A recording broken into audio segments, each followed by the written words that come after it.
همه موجودات زنده بدون آب نمیتوانند زنده بمانند. آب برای تنفس، رشد، حرکت، هضم و واکنش‌های شیمیایی بدن ضروری است. آب دمای بدن را تنظیم می‌کند و از گرمازدگی جلوگیری می‌کند. مواد زائد بدن را دفع می‌کند. کمک به هضم و جذب مواد غذایی می‌کند. پوست را مرطوب و سالم نگه می‌دارد. آب دمای زمین را متعادل می‌کند و به چرخه‌های طبیعی کمک می‌کند. بدون آب بسیاری از فعالیت‌های اقتصادی غیر ممکن می‌شود. شنا، قایق‌سواری، ماهیگیری و دیدن رودخانه‌ها و دریا روح و ذهن انسان را آرام می‌کند. علاوه بر اینها، آب یک منبع طبیعی انرژی و شادی برای انسان هاست.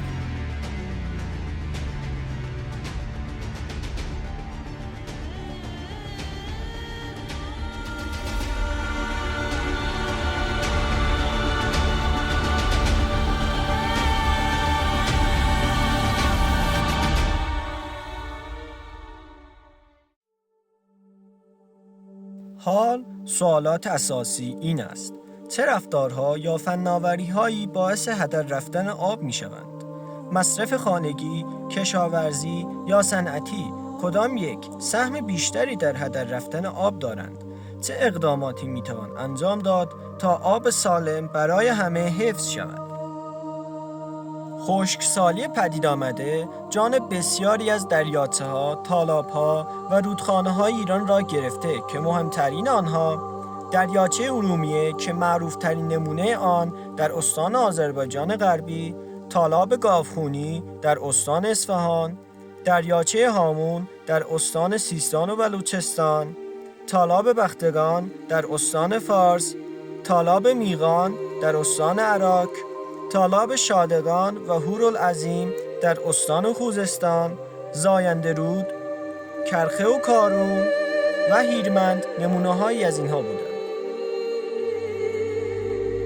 خشکسالی یک پدیده طبیعی یا نیمه طبیعی است که در آن یک منطقه برای مدت طولانی با کمبود آب مواجه می شود. این کمبود می تواند شامل بارش کم، کاهش جریان رودخانه‌ها، پایین رفتن سطح آب‌های زیرزمینی یا خشک شدن دریاچه‌ها و تالاب‌ها باشد. تلاش‌ها و راهکارهای دولت برای جلوگیری از بحران آب: 1. مدیریت مصرف و فراخوان عمومی. دولت بارها از شهروندان خواسته تا مصرف آب را کاهش دهند و حتی اعلام تعطیلی یا روزهای غیرکاری در استان‌هایی مانند تهران برای کاهش مصرف آب بوده است. 2. عملیات بارورسازی ابرها. یکی از تلاش‌های جدید دولت برای مقابله با خشکسالی بارورسازی ابرهاست که با هواپیما، پهپاد و دستگاه‌های زمینی انجام می‌شود تا بارش را افزایش دهد. 3. پروژه‌های زیرساختی و انتقال آب. برای مقابله با کمبود منابع محلی، دولت تلاش کرده آب را از منابع دوردست به مراکز پرجمعیت و صنعتی منتقل کند و پروژه‌های زیرساختی آبرسانی و انتقال اجرا کند. 4. محدودیت‌ها و مقررات برای چاه‌های غیرمجاز.